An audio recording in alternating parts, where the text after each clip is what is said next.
973. Jerry is in Lowestoft. Hello, good afternoon, Jerry. Thank you for picking up the phone. What's your answer to that question? Hi, great show, by the way. Thank you.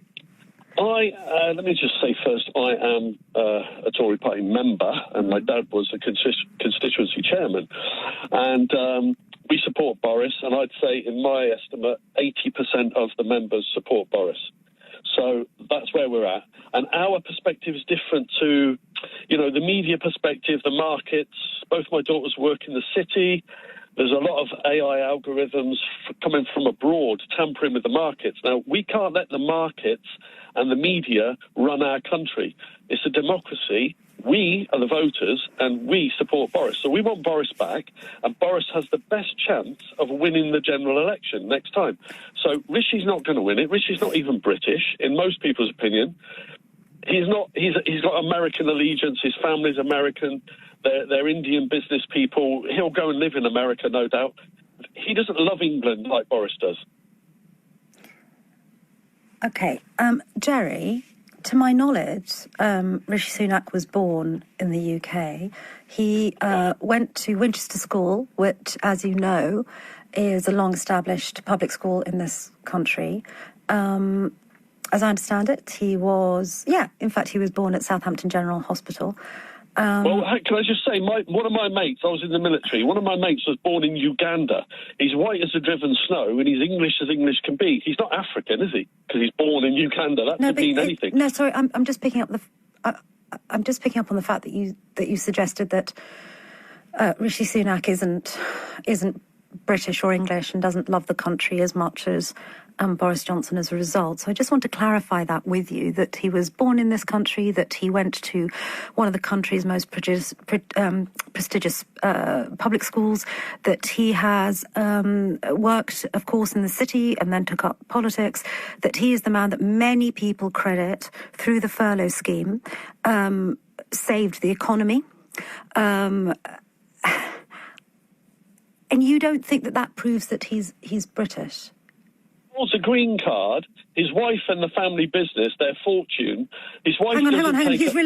He's relinquished the green card, first of all. True. And quite rightly. He had to relinquish it. His wife is not British. She holds American citizenship.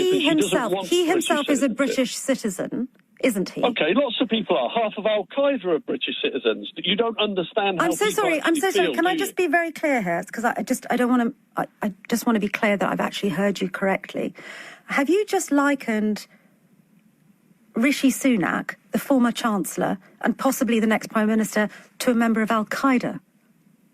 Shemaine, I'm just saying, having a British passport doesn't mean you're a true English patriot who loves England.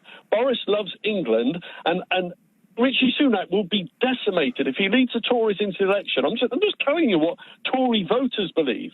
He will be decimated. He didn't even get barely 40% of Tory members, let alone the electorate. He'll get about 20% of the electorate. You're aware that Boris DeFeffel Johnson was born in New York, aren't you?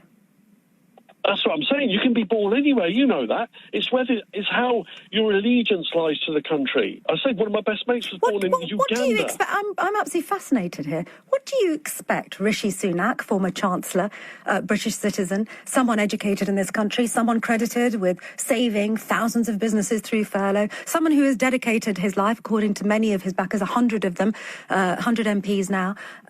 What more would you like to see him do to prove his Britishness to you, Jerry? What would it take? Well, what is the final thing that you think will make him British?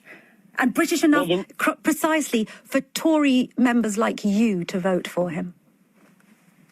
Well, his family are still, their money and their taxes are still in India and America for a start. So you can ignore that if you want. That's actually fine. Since the scandal, his wife, as I understand it, has given up her non-dom status and will be paying tax.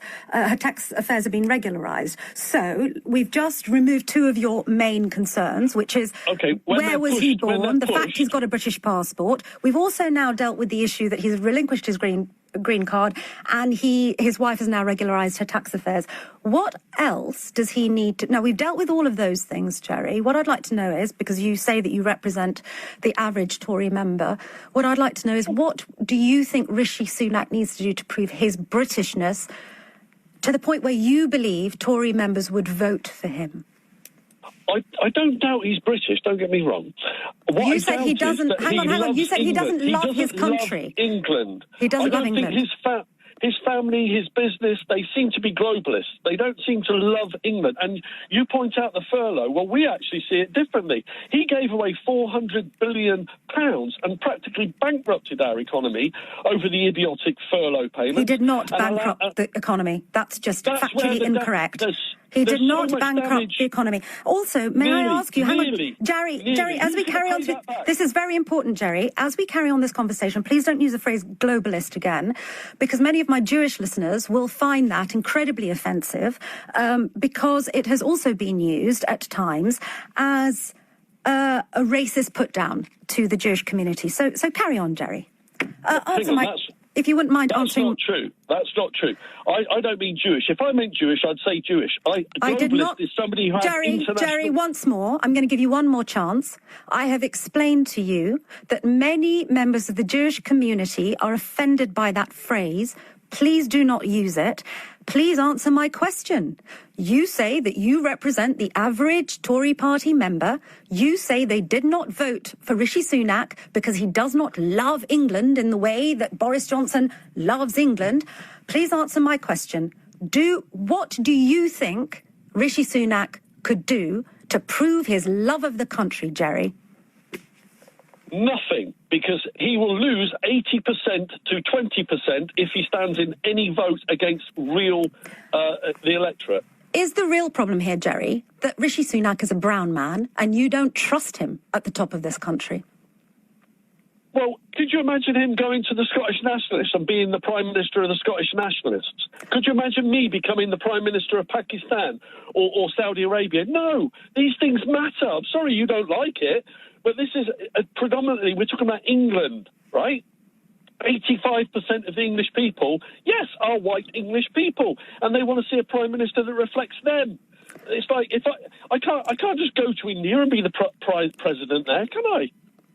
So just to be really clear here, Jerry, you, and as a self-appointed representative of Tory party members, because you say that your father was one, you are one, I don't know if your daughters are, you are suggesting a couple of things here. One, that you can only be English if you're white, and the thing that stops you voting for Rishi Sunak, should the decision go out to the membership, the thing that will stop you and other Tory party members voting for Rishi Sunak is the colour of his skin. Have I understood that correctly?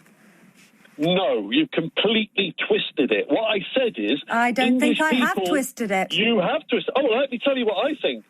My reason for not backing Rishi is that he destroyed our economy in the COVID crisis. I think you're losing this argument, Jerry. I think you are fundamentally a racist. And it's absolutely fascinating to me to hear that you and other Tory party members think like this. And do you know what? I think we're going to turn this into a phone-in tomorrow. Why don't we do that? Why don't we open the phone lines? Because I'd be very interested, Jerry, to hear from more people like you. Joey in Lower